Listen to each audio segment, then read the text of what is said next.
Michael Crawford was well known for his TV comedy role as Frank Spencer in Some Mothers Do Have Them. Left together, point. And right together, point. It sounds as if I'm sort of claiming the credit for everything, but I'm not really, but it was my idea to go to him. I knew a bit about his singing voice, and his singing teacher was Sarah's singing teacher too, you see. So I was able to build up a bit of a picture about him. Early one morning, just as the sun was rising, I heard a maiden singing in the valley below. It didn't actually cross my mind to think that I'd be considered for Phantom. It was so off the wall. I'd been associated with comedy for so many years. And then suddenly, out of the blue, Andrew contacted me to come in and see him. And he played the overture.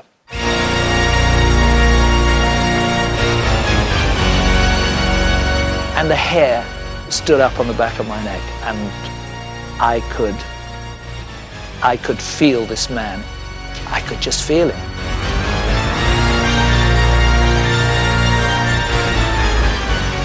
Andrew called me, and he said, "I have an idea, Michael Crawford." Wow. Can you fly over? I flew over. He hadn't the faintest idea who I was, and Andrew had blown my trumpet for me and said, "Oh, you know, we've got to use him, Hal. I mean, I think he's just perfect." And Hal's going, "Well, yeah, you know, like, who is the guy?" And don't forget, smile. And then I had to sing for him. Nighttime sharpens, heightens each sensation. Crawford had been practicing the Phantom's theme for weeks. And Andrew said, "Well, it was wonderful. And knowing you," he said, "I know you're going to work so much harder on it." I thought, what?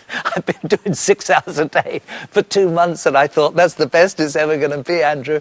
So I said, yes, Andrew, yes, absolutely. I'll be working day and night The on this actor one. known to everyone as Frank Spencer was announced as the Phantom.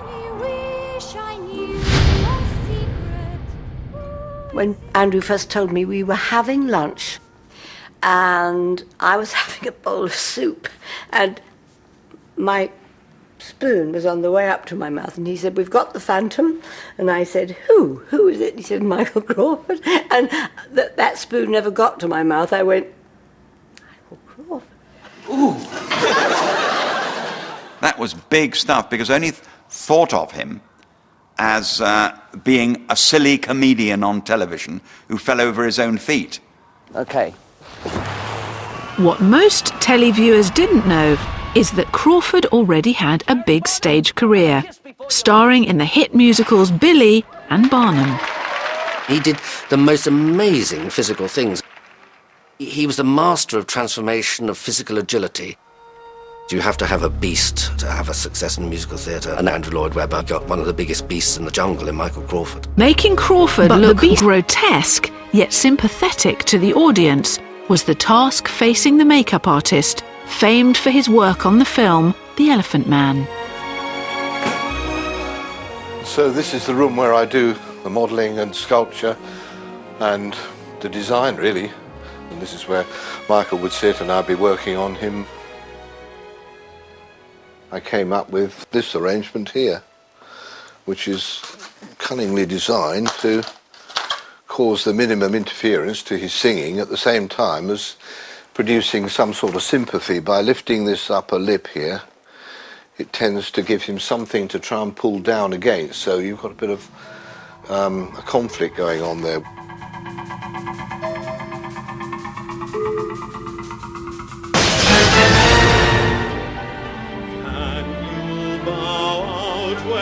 On August 18th, cast rehearsals finally began. Think of how they all adore you. Over the next 2 months, this world-class collection of talent and clashing egos would strive to bring Phantom to life. And on the queues round the theatre, before we start, bear this in mind. The whole first section of this is an opera. Yeah. And what we haven't quite found yet is that conventional, stereotypical Victorian opera behavior. It was down to Hal Prince to coax the best performances out of his two stars. What you want to do is, let's be brave. Go too far. It's attitudes. It's bigger. When you take her by the arms, really, you know, it's big stuff. Whose is the face in the mask? Crawford had the added challenge of performing with half of his face covered by a mask.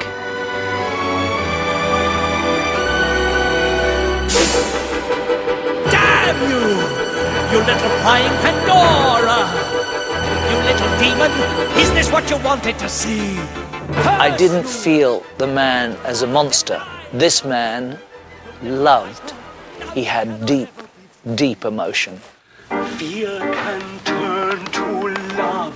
You'll learn to see, to find the man behind the monster. This repulsive carcass. She sees his face. We don't, the audience doesn't, but she sees what's behind that mask early in the evening. She recoils, wouldn't we all? But then she does something very sensitive. Oh, Christine. And that's the moment when I think he falls in love with her.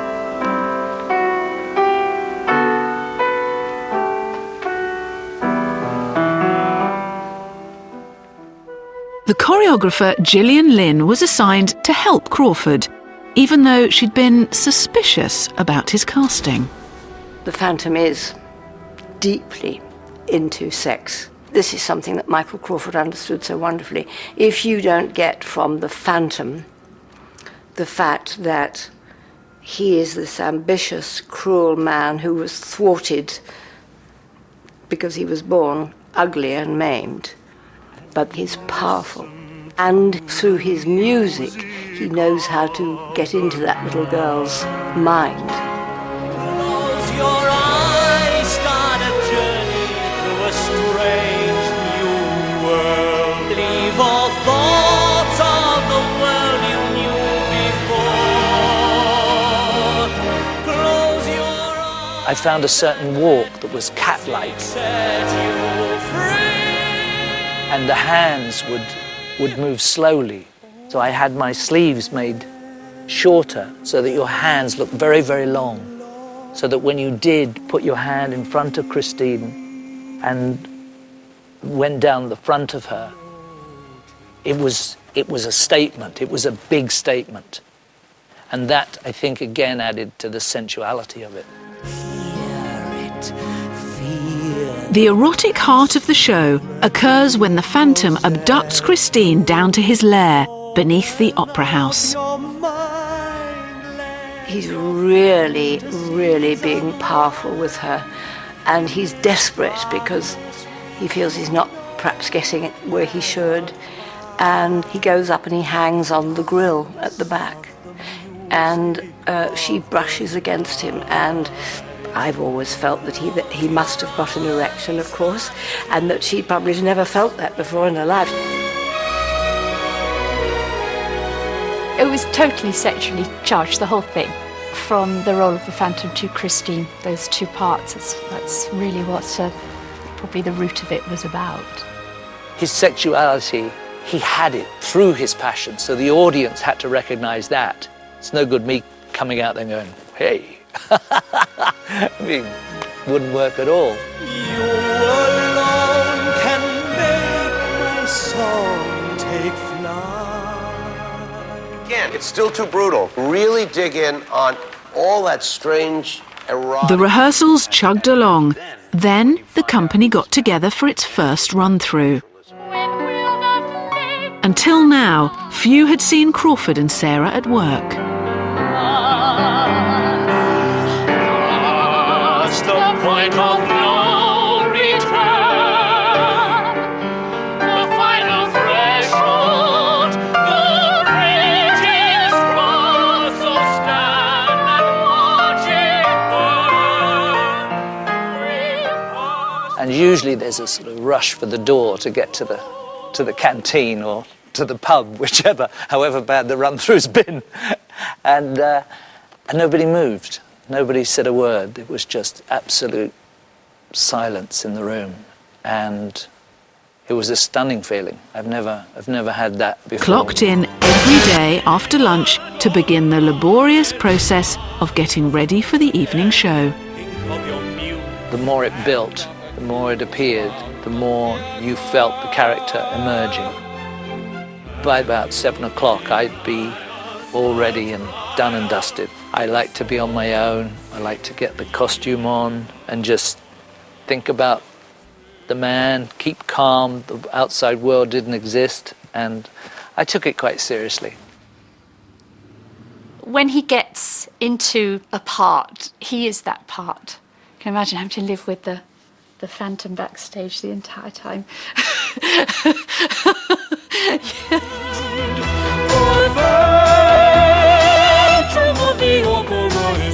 It took over 2 hours to get the Phantom ready for his big entrance, which comes in the lair scene in the first act.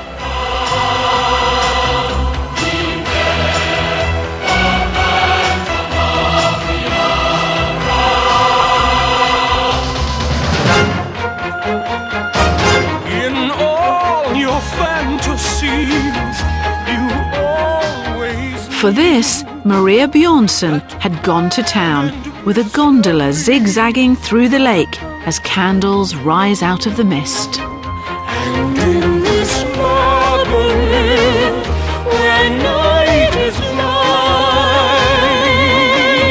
the phantom of the opera is there. This is the journey sequence, which I think is probably one of the most spectacular theatrical effects in existence today.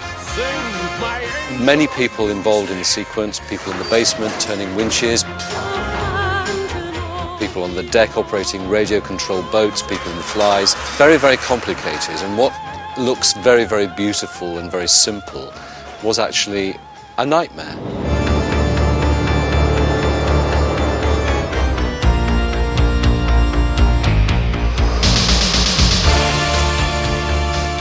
There's huge amounts of dry ice in that production, massive amounts.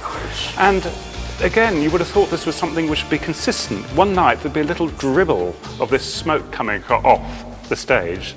And then at the end of Act 1 on some nights, we couldn't even see the music. I'm not joking, you couldn't even see your hands. We'd be clouded and you'd be wiping the front of the instrument and it'd be covered.